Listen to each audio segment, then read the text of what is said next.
네, 이재명 대통령 당선으로 이사의 충실 의무를 주주로 확대하는 상법 개정안 통과가 현실화할 가능성이 아주 높아졌습니다.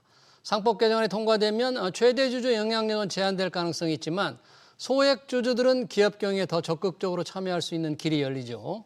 소액 주주 운동을 하는 플랫폼입니다. 액트의 윤태준 기업지배연구소장 모시고 얘기 자세히 들어보겠습니다. 소장님 어서 오십시오.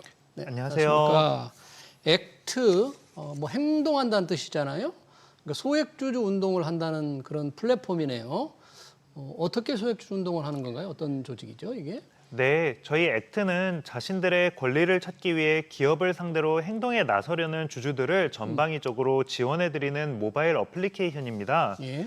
주로 그러다 보니 최대 주주나 또는 경영진 분들께서 잘못된 의사결정을 내렸다고 생각을 하시거나 또는 그분들이 사익 추구를 위해 어떤 결정을 내렸다고 생각하시는 주주분들이 목소리를 내시려고 저희 앱으로 들어오셔서 사용해 주시고 계십니다. 그러면 그 앱에 가입한 사람이라고 해야 됩니까? 회원이라고 해야 됩니까? 가입자? 몇 명이나 되죠? 네, 현재 가입자는 11만 명이 조금 넘고요. 예. 그분들은 전부 한국 주식 투자자분들이셔서 그분들이 가지고 계신 주식 가액 총합은 지난달 말 기준으로 13조 원 정도 되는 것으로. 13조 네. 원? 뭐 종목은 굉장히 많겠죠? 이분들이 다 가지고 있는 하면. 네, 그냥 저희 상장되어 있는 모든 전 모든 종목입니다. 네. 그리고 소액주주들이나 지분은 굉장히 적겠네요. 개인으로 치면. 네. 그렇죠? 11만 명. 요즘 빨리 늘고 있습니까? 숫자가? 네, 뭐 매달 한 5천 명에서 1만 명씩 꾸준히 증가하는 추세입니다. 그러네요. 이제 소액주주들, 상대적으로 소액주주 권익이 훼손됐다고 생각하는 분들이 많이 가입할 텐데 우리나라 상장기업 다른 나라보다 소액주주에 대한 배려가 좀 약하다 이런 평가가 좀 많았습니다. 실제 어떤 것들이 그런 사례를 그냥 대표적인 액트가 생각하는 대표적인 소액주주 배려를 좀 하지 못하는 사례를 들어주신다면. 네, 뭐 이미 너무 잘 알려져 있는 대로 예. 한국 기업들은 주주 환원에 너무 짜다. 주주하는. 또는 한국 기업들은 대다수 소수주주들의 이익과 상충되는 지배주주, 조금 더 노골적으로 말씀드리면 회장님의 이익을 위한 선택을 한다. 네. 뭐 이런 것들은 이미 잘 알려져 있습니다만 사실 이것 말고도 너무 문제가 많습니다. 네. 제가 기회가 있을 때마다 말씀을 드리고 있습니다만 한국 기업의 주주총회에서는 사실 중학교, 고등학교 반장 선거만큼의 원칙도 지켜지지 않고 있는 선거가 정말 많습니다. 지금도 그런 회사가 있을까요? 네, 정말 너무 많고요. 특히 저희 앱을 많이 이용해 주시는 작은 규모의 상장사에서는 사실 정확하게 개표가 어떻게 진행되었는지조차 알지 못한 채 주총이 끝나는 경우도 많습니다.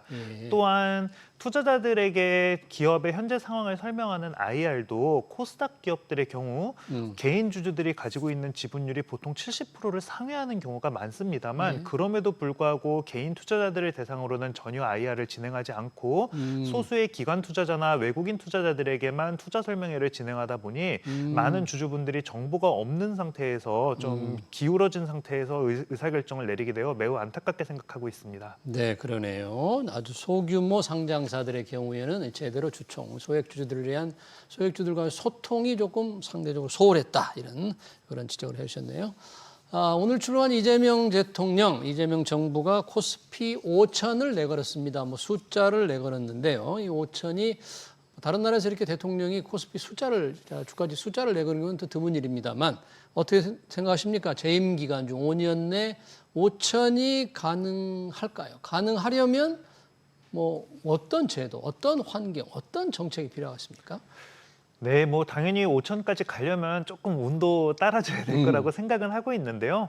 일단 정답은 나와 있다고 생각합니다. 그래요? 네. 15년 전, 20년 전만 해도 도대체 한국 기업 주가가 왜 이렇게 제대로 평가가 안 되냐 이론이 많았지만 사실 뭐 한 5년 전, 10년 전부터는 낙후한 기업 지배 구조가 원인이다. 이 부분에 대해서는 뭐 시장에 계신 분들이든 학계에 계신 분들이든 거의 합의가 이루어진 것 같고요. 네. 그렇다 보니 이거에 대한 개선 작업은 기본이 될 것이라고 생각합니다. 작년에 이제 진행되었었던 상법 개정부터 시작되어야 할 것이고 그 네. 이후에 자본시장법이라든지 아니면 관련 제도에 대한 개선도 필요할 것입니다.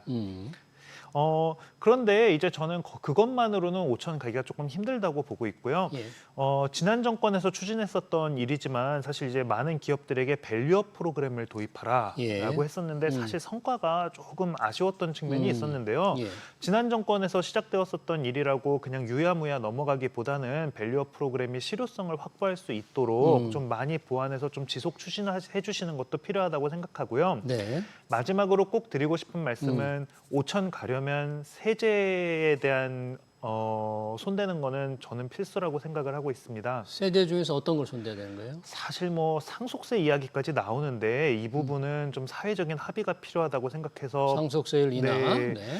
제가 강하게 말씀드리기는 조금 부담스럽고요. 다만 그에 비해서 좀 상대적으로 저항이 적을 수 있는 배당소득 분리과세라든지 장기 투자자들에게 적용되는 배당세율 인하 뭐 이런 것들은 충분히 고려해 볼 수 있지 않나 생각하고 있습니다. 네, 소액주주 주가지수 5천을 달성하려면 여러 가지가 있지만 운도 필요하지만 기업 지배구조 개선 그리고 밸류업도 지속적으로 추진하는 윤석열 정부 추진해왔던 거 그리고 배당소득세 좀 분리과세. 그런데 우리 경제가 일반적으로 이런 제도나 환경 이런 제도나 정책을 바꾼다고 해서 반드시 주가가 올라갈 수 있느냐? 우리 경제는 수출 의존도가 높으니까 글로벌 경제 상황, 글로벌 자금 흐름에 워낙 민감하게 영향을 받잖아요. 이런 제도 정책 변경만으로 주가를 띄울 수 있을까요? 네, 너무 맞는 말씀이십니다. 사실 뭐 기술이 어떤 산업에서만 특정하게 발전을 한다든지 아니면 소비자들이 어떤 산업을 갑자기 엄청 좋아하게 된다든지 이런 변화가 있어서 나 홀로 호황을 누리는 산업도 있을 수는 있겠습니다만 뭐 그런 거를 제외한다면 대부분의 기업은 거시경제가 악화가 되면 사실 뭐 이길 방법은 없겠지요. 다만 저는 이제 주주환원 의사결정은 조금 이와는 다른 각도에서 바라볼 필요가 있다고 생각하고 있습니다. 예. 사실 주주환원이 높다고 반드시 그 주식에 투자했을 때 수익률이 높은 것이 아닙니다. 저도 이제 한때는 학생들을 좀 가르치는 입장이었었는데요. 네. 재무관리 교과서 첫 장을 보면 주주들이 요구하는 수익률보다 더 수익성 있는 사업계를 많이 가지고 있는 기업은 배당을 하지 말고 오히려 투자를 하는 것이 옳은 길이다. 이렇게 가르치고 있거든요. 예를 들면 엔비디아도 배당을 안 하죠. 아, 그럼요. 네, 그런 기업들은 배당 안 해도 뭐 엄청나게 투자들이 좋아하죠. 네. 그래서 이제 다만 제가 오늘 말씀드리고 싶은 건 그런 투자를 많이 할 수 있는 매력적인 사업 기회가 없는 기업은 가지고 있는 현금을 주주들에게 돌려주는 것이 기업 가치 제고의 첫 번째 원칙이라는 말씀 드리고 싶고요. 사실 많은 개인 주주분들도 정말 투자할 일이 너무 많은 회사까지 주주환원 늘려달라고 말씀드리는 것이 아니라 우리 회사는 굉장히 안정적이고 이미 뭐 어느 정도 궤도에 올라선 회사라 새로운 사업 마땅히 투자할 것도 없는데 왜 버는 돈을 회사가 현금으로 가지고 있느냐? 그럴 바에야 나눠달라. 이 정도로 저는 주주분들의 요구를 이해하고 있습니다. 네, 주주환원 배당 특히 많이 한다고 해서 주가가 올라가는 게 아니다. 투자할 게 있다면 투자를 위해서 좀 현금을 확보하는 게 좋지만 그렇지도 않은데 현금을 쌓아둘 필요가 없다. 주주환원 관련해서 말씀을 하시니까 요즘 가장 얘기 많이 되는 게 자사주입니다. 이 자사주를 기업이 가지고 있을 때 이거를 태워 없애는 소각을 의무화하거나 소각을 조금 재촉하는 유인책을 마련한다. 그러니까 사실 자사주는 확보한 뒤에 그대로 갖고 있지 말고 소각하라는 게 이재명 정부의 어떤 철학 같습니다. 이게 왜 소각을 해야 하는 거죠? 네, 사실 제가 다른 자리에서도 비슷한 말씀을 한번 드린 적이 있었는데 이 자사주 의무 소각에 대한 투자자들의 반응이 정말 뜨겁습니다. 근데 이게 왜 그럴까를 생각을 해보면 한국의 자사주는 그동안 지배주주분들이 필요하실 때 사용하는 도깨비 방망이 같은 역할을 해왔던 것이 사실입니다. 네. 그대로 그 매입하신 자사주를 소각하지 않고 가지고 계시다가 본인의 지배력이 흔들리실 때 우호주주들에게 해당 자사주를 처분해서 자신의 경영권을 지키는 데 활용을 하신다든지 또는 인적 분할과 같은 기업의 구조 재편 과정에서 지배주주에게 유리하게 사용되어 왔었거든요. 네. 그렇다 보니 많은 주주분들이 자사주를 매입하면 사실 그건 좋은 일인데 매입한 채 소각되지 않은 자사주를 보면서 야, 이건 주주환원이 끝난 것이 아니라 이것도 언젠가 우리 통수 치려고 들고 계신 게 아닌가라는 네. 생각을 많이 가지고 있어서 부담이 되었던 것이 사실입니다. 네, 근데 대주주 기업을 믿지 못하기 때문인데 이 자사주라는 거는 일반적으로 유통 주식이 아니지 않습니까? 네. 그러니까 사는 순간 소각한 것과 비슷하다고 봐야 되겠죠. 유통 물량을 풀리질 않으니까. 또 자사주를 활용해서 담보로 맡기고 긴급할 때 돈을 빌릴 수도 있고요. 또 긴급하게 어떤 경영 위험이 오면 이 자사주 교환을 통해서 경영권을 좀 안정시키는 장치도 하는 긍정적인 역할도 있는데 꼭 소각시켜야 되느냐 이런 부분이 조금 논란이 될 수 있잖아요. 저는 그런 질문 드린 거죠. 사실 이 부분은 좀 생각을 해볼 부분이 있다고 저는 생각을 하는데요. 매입한 자기 주식을 다시 처분을 해서 살리는 것은 실질적으로는 신주를 발행하는 것과 거의 성격이 유사합니다. 많은 법학자들도 그렇게 보고 계시고요. 그러면 사실은 매입을 했던 자사주를 다시 살리는 데는 신주를 발행할 때 적용되던 굉장히 강도 높은 규제와 비슷하게 적용이 되어야 되는 것이 마땅할 것인데 사실 한국에서는 매입했던 자사주를 다시 시장에 푸는 것이 그렇게 어렵지가 않거든요. 그러면 법적으로 실질적으로 같은 상황은 같은 강도로 규제를 받아야 되는데 이거는 사실 회장님이 신주 발행하시는 것보다 훨씬 더 쉽게 본인의 의도대로 이용을 하실 수가 있는 상황이라 이런 부분들에 대한 제도 강화가 이루어진다고 한다면 뭐 자사주가 아주 일부는 뭐 순기능을 할 수도 있다고 생각을 하고요. 다만 그런 게 실질적으로 도입이 되고 나면 기업 입장에서는 딱히 실익이 없는데 자사주를 소각을 안 하실 이유가 무엇일까 생각하고 있습니다. 한 가지 더 질문을 드리자면 전설적인 투자자 워렌 버핏이 이끄는 벅셔 해서웨이 역시 자사주가 있는데 주총이 열릴 때마다 벅셔 해서웨이에 자사주를 소각하라 이런 압력은 제가 들어본 적이 없는데 혹시 제가 잘못 알고 있는 겁니까? 네, 그 부분에 대해서는 먼저 말씀을 드려야 되겠는데 미국 같은 경우에는 주마다 회사법이 많이 다릅니다. 예. 그런데 35개 이상의 70% 이상이죠. 그런 주의 회사법에서는 자기 주식을 매입한 순간 그냥 미발행 주식으로 보고 있습니다. 그래서 이제 이 경우에는 뭐 완전히 권한이 없어지는 것이기 때문에 자기 주식 매입이 곧 자기 주식 소각이고요.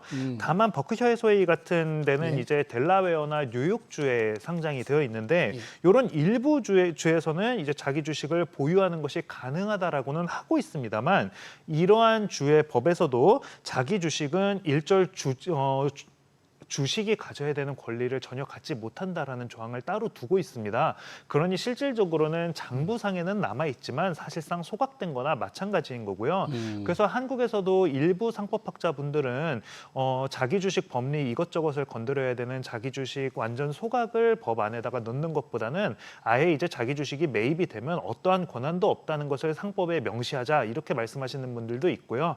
그래서 이제 이런 거를 생각을 해봤을 때 버크셔 해서웨이 주주분들이 자기 주식 소각해달라고 요청을 안 하시는 것은 이제 사실 소각해달라고 요청할 실익이 없기 때문이다 이렇게 말씀드릴 수 있을 것 같습니다. 네, 그렇군요.